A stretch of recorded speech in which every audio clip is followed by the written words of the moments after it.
At the same time, Russia's Ministry of Defense is once again threatening a massive strike if Kiev tries to disrupt the parade in Moscow. The Kremlin notes that the truce will last from May 8th to May 10th. During this time, all groups of Russian troops will supposedly completely cease hostilities. They even promised not to use missiles and artillery.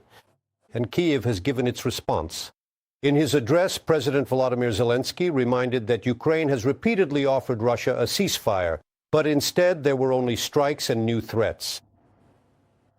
They want permission from Ukraine to hold their parade, to go out onto the square safely for an hour once a year, and then continue to kill our people, and wage war. The Russians are already talking about strikes after May 9th. Strange and definitely inadequate logic of the Russian leadership. We also have appeals from some states close to Russia that their representatives are going to be in Moscow.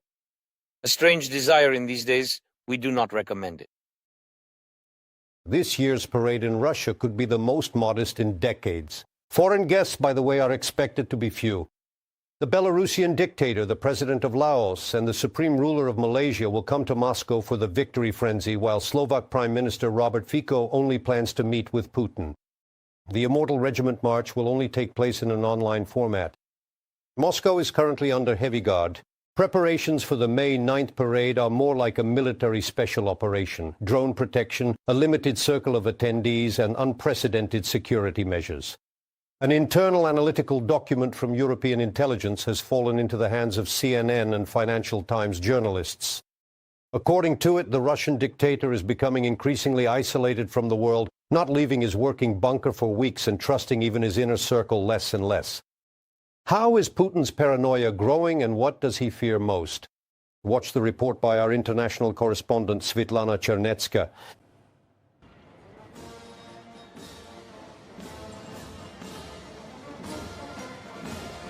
Only a year ago, May 9th in Moscow looked different. Full stands, international guests in seats of honor, presidents from Central Asia, Africa, Kremlin allies, tanks, missile systems, and the latest drones on the square.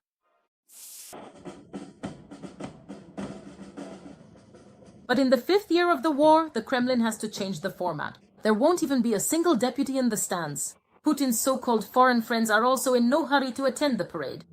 For the first time in almost 20 years, military equipment will not be brought onto the square.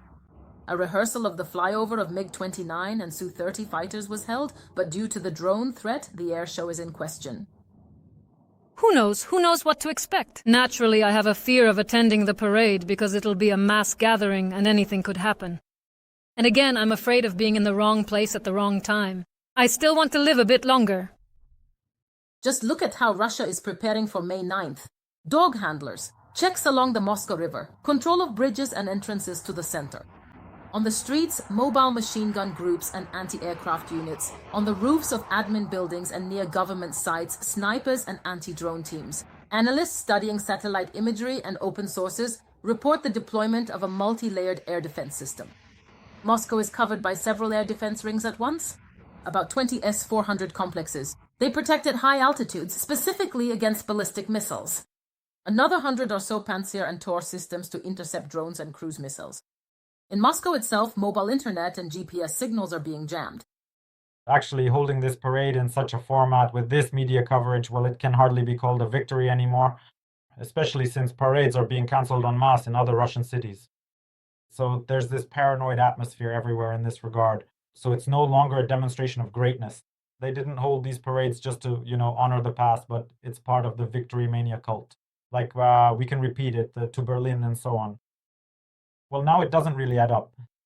This is the first time since the full-scale start that the drone threat has hung so relentlessly over Moscow. But European intelligence links the security boost not just to the war, but to the worsening paranoia of the Russian dictator himself. An internal analytical document from Western intelligence services reached CNN and Financial Times journalists. According to it, Putin is increasingly isolating himself from the world, staying in bunkers for weeks, including in the Krasnodar region. Meanwhile, propaganda outlets show pre-recorded video meetings in the Kremlin to maintain the illusion of stability. The first factor is the Ukrainian Operation Cobweb, which showed that you can't feel completely safe anywhere. There, from anywhere, a drone can fly out and attack where it was previously hidden. And then those operations against leaders of regimes friendly to Putin also added to his paranoia in this sense. Since the start of the year, Putin has only appeared in public twice, both times in St. Petersburg. The intelligence report on Putin's growing paranoia has already been picked up by the world press. Now, Putin is apparently spending much more time in underground bunkers precisely because he fears drone attacks. His inner circle, those in direct contact with Putin, are forbidden from using public transport or any internet-connected devices when they are near him. And recent internet outages in the country may be partly related to Putin's obsession with drone protection. In particular, he fears that an assassination attempt using a drone will be organized by one of his own, as the political elite clearly sees deepening internal problems, economic pressure, and failures on the battlefield in Ukraine. The Russian social contract is quite obvious. It's that the authorities guarantee safety and protection and enough money to feed everyone, while in return ruling the state as they please, as long as the citizens are fine. And in my opinion, more and more cracks will appear in this social contract. We are beginning to slowly but surely see the impact of the war on Russian society. Even according to official polls, Putin's support among Russians is steadily falling. His rating is at about 65%, and this is the lowest number since the start of the invasion of Ukraine. However, mass protests are one of the last items on the list of Putin's fears. This is Russia, and Russians are used to being treated poorly, and to some extent, they consider suffering a sign of patriotism. In their opinion, this is nothing compared to what their grandparents went through during the siege of Leningrad. And I don't believe that an economic revolt against Putin will start from the bottom. It seems to me that if changes do occur, it will be a change within the regime rather than a change of the regime itself. And this will most likely be done at the top, not at the bottom. European intelligence services name former defense minister and former Putin confidant Sergei Shoigu as the most likely perpetrator of a coup. Supposedly, he maintains significant influence in the military command. To be honest, I can't really imagine the possibility of a coup led by Shoigu. I have a strong suspicion that this is some kind of leak, either to destabilize his team or to somehow influence or distract attention, to be perfectly honest. To be honest, I'd probably bet more on Kirienko. In fact, it is quite possible that Kirienko could actually be behind all of this, perhaps quietly pulling certain strings behind the scenes and gradually moving towards some kind of greater power or influence. So I think these are certain leaks, and it seems like they are connected to the need to introduce or maybe even highlight some conflicts within Putin's own team. In other words, these leaks appear to be aimed at creating or drawing attention to disagreements among the people closest to him. The leak of an internal intelligence document is indeed unlikely to be accidental, especially since, in essence, this report warns the Russian dictator of a possible coup, while simultaneously providing even more grounds for increasing Putin's paranoia and discord in his circle. Svetlana Chernetska, Podrobici, Inter TV channel, United News Marathon. Let's start with some good news. The geography of Ukrainian strikes is expanding. Now the Caspian Sea is under fire. The defense forces of Ukraine hit another Kalaba carrier, a small missile ship of the Karakurt project. According to the General Staff of the Armed Forces of Ukraine, the attack took place at the Kaspisk base in Dagestan, which is 1,500 kilometers from our border. The extent of the ship's damage is currently being clarified. This is the second successful strike on ships of this class in a week. Just on May 3rd, a similar Karakurt with 8 missiles on board was hit in the port of Primorsk-Leningrad region. However, long-range sanctions are reaching more than just the fleet. For the second time in 8 days, one of Russia's largest oil refineries in Perm came under attack by our drones. The facility is also located at a distance of over 1,500 kilometers. At the same time, drones once again reached Moscow itself, where they hit a military logistics complex. Why enemy air defenses are increasingly powerless against Ukrainian strikes deep in the Russian rear, Sofia Zilinska will explain. A series of explosions rang out in the Russian city of Perm overnight. Locals reported the sounds of drones in the sky, air defense activity, and a fire in the industrial zone area.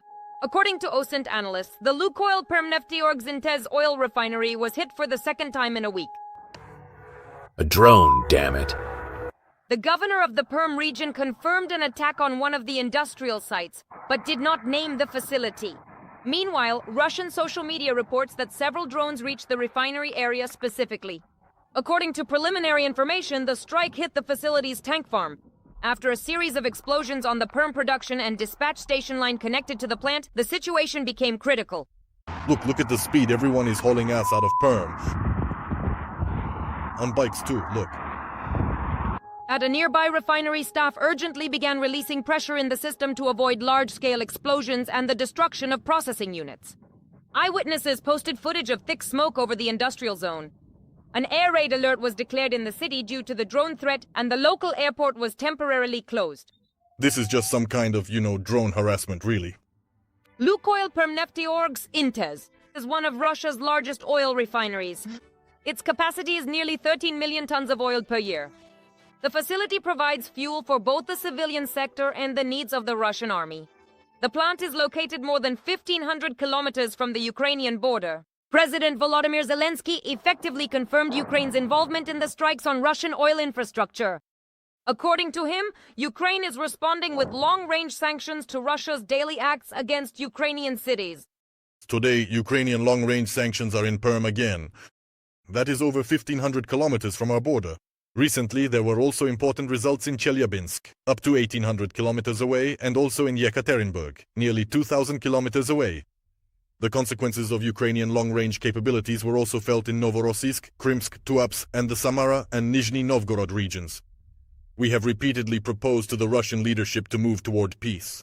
In response, we have only received new Russian strikes. So that's exactly why Ukrainian long-range sanctions are moving toward distant Russian targets linked to Russia's military industry, war infrastructure, and the funding of aggression. The Russian capital also came under fire this week. One of the drones exploded approximately 6 kilometers from the Kremlin. OSINT analysts suggest it's a long-range strike drone of the FP-1 type, capable of traveling up to 1,600 kilometers. Experts, however, don't rule out that the drone could have lost control due to Russian electronic warfare systems. At the same time, the very fact of the breakthrough to Moscow on the eve of the May 9th parade was a serious reputational blow for the Kremlin.